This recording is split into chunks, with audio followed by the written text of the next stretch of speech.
Hello and welcome back to the Squirrel Heat YouTube channel, and this is the review of the Liverpool game versus Crystal Palace. And I was fearful of the game to begin with. When I thought that they would get a goal, and I thought it was going to be Christian Benteke was going to get the goal. And I mean, it's just one of those. It was very end to end in the very first half. It was unbelievable. It's one of those games that I didn't like. I didn't want to see it happen. Where it's like goal for Liverpool, yes. Goal for Palace, no. Goal for Liverpool, yes. Goal for Palace, Christ. Goal for Liverpool. And then it's another goal for Liverpool afterwards. And we ran out 4-2 winners in the end. We did make hard work of it, but it's a very positive result at the end of the day.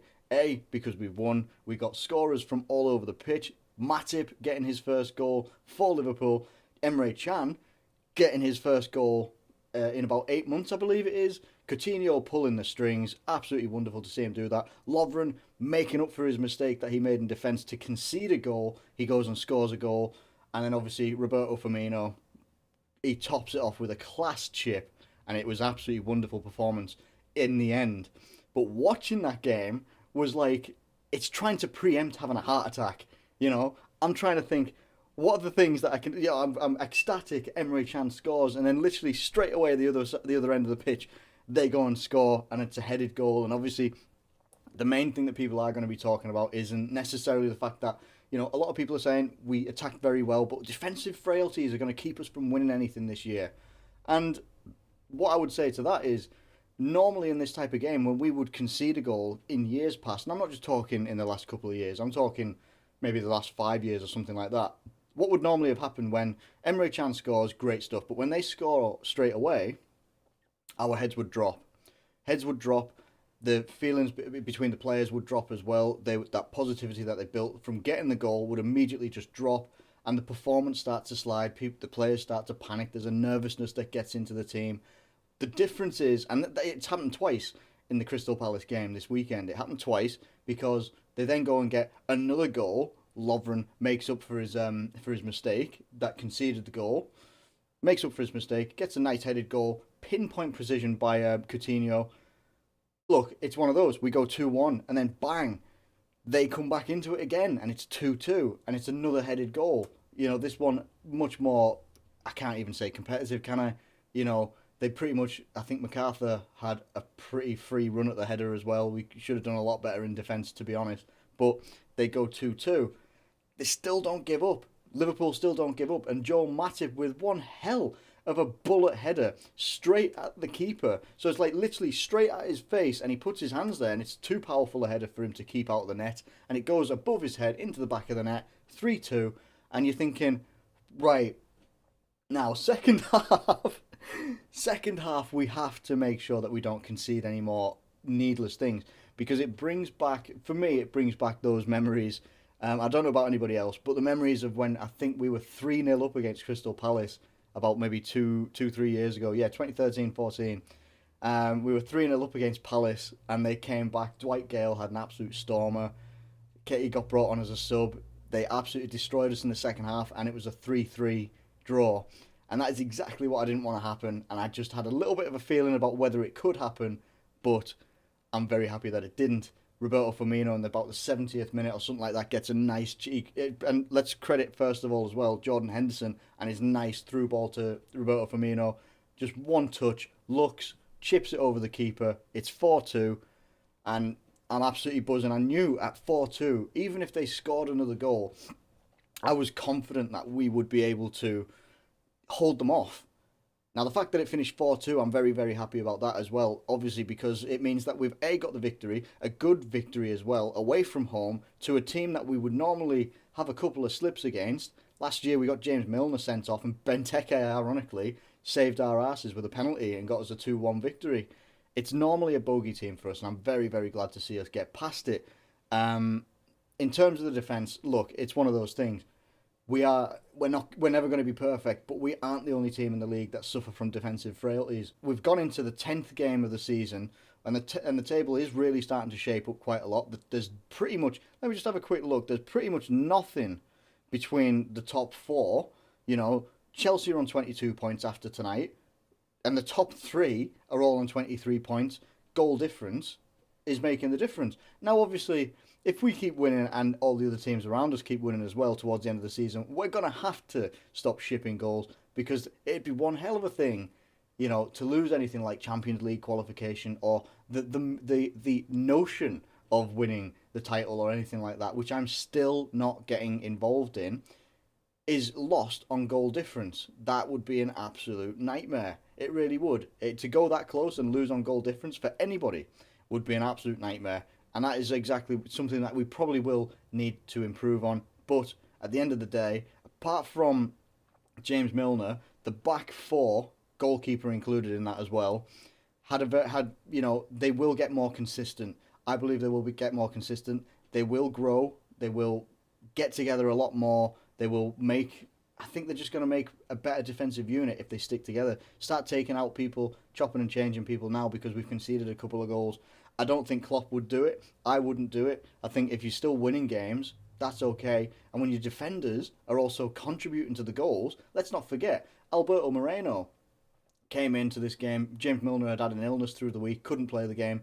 Moreno comes in, and while he did have a couple of lapses where he left himself up the pitch, he did perform a little bit better, in my opinion, and he got the assist for Emre Can's goal. He got the assist on that one, nearly scored one himself with one hell of a powerful shot, hit the post.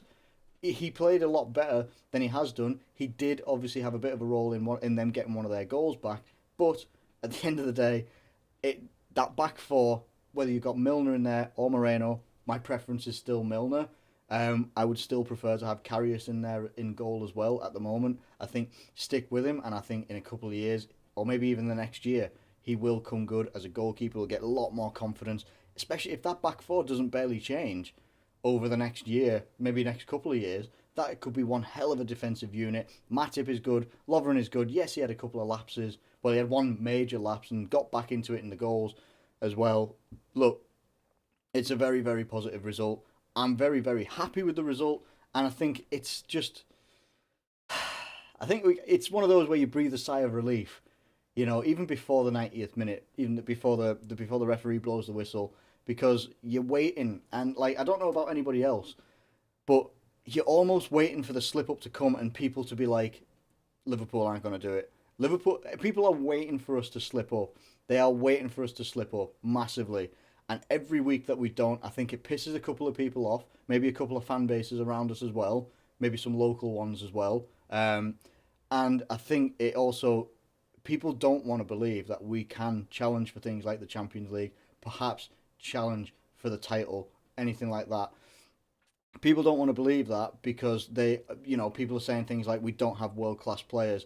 I tell you, if we have only one world-class player, Philippe Coutinho. And I tell you why, because he ran the show today, and I said in my prediction I thought that he would live up to his name as the magician, the little magician that we have, and he absolutely pulled the strings on everything that we did in that first half especially, and helped control in the second half. I think the difference that Liverpool have that we have over some teams at the moment is that we have a world-class manager with a world-class mentality running through the team that is bred from Jurgen Klopp and his team as well, his assistants, etc., etc. We may not have, and we don't have world-class players in every position. We don't have a world-class goalkeeper. We don't have a world-class defence, world-class midfield, world-class forwards, but they have a world-class mentality. And that, for me, is working so much better than it is for anybody else at the moment. I don't think anybody else has been able to breed that sort of mentality. Anyway, to sum it up, we've got a world-class manager who's given us a world-class team mentality, and it is making our players play above and beyond probably what their skill sets would have been previously under like Brendan Rodgers, but even on their own as well. And I can only appreciate that. Yes, it's only Crystal Palace, but these are the teams that we have to get by. We have to get by and get the good 3 points. 3 points is what we need from every single game, because if you see what Arsenal are doing and the options that they've got coming up off the bench, stuff like that, they were 1-1 yesterday, and Arsenal, they bring on Giroud, changes the game completely, and it ends 4-1. Manchester City got options everywhere. They really do have options everywhere, and they could kick on and do quite a lot of good things as well. Chelsea are creeping back up that table. I say creeping, they're a point behind us. they're a point behind us and they have a better goal difference than us as well. So we have to watch out for that. We cannot afford to slip up. It's quite nice to be in that position as well. There's going to be a little bit of pressure, no doubt. There's going to be a little bit of pressure, but I think that we can handle it. I think we can deal with it, and we need to deal with it as well. I think it's only us and Chelsea that don't have Europe. Then it's obviously you've got Arsenal, Man City, Tottenham, who Tottenham are slipping a little bit as well, but again, they're only 3 points behind us. One loss is all it takes at this moment in time. It's one of those things. 10 games time from now is when I will commit to whether we're in a title chase or not. And if we are or we're not, I'll tell you. I'll tell you exactly what I think. I'll be absolutely honest, straight down the line, but not until then. 20 games in, another 10 games, that is when I will commit. Until then, not a chance. Anyway, that is my rather much longer review of the Liverpool Crystal Palace game. Let me know what you thought of the game. Were you having heart palpitations as it was going on, just like I was as well? I had to just cook a pizza at one point just to get through the game. So yeah, let me know what you thought in the comments below. How do you feel we're going to do in the next couple of weeks? Let me know. Get some predictions in there as well, and it'll help me build some stuff towards the next preview video for next week. If you've enjoyed the video, please drop a like on the video. Subscribe if you're new around here. Thank you ever so much for watching, and I will catch you later.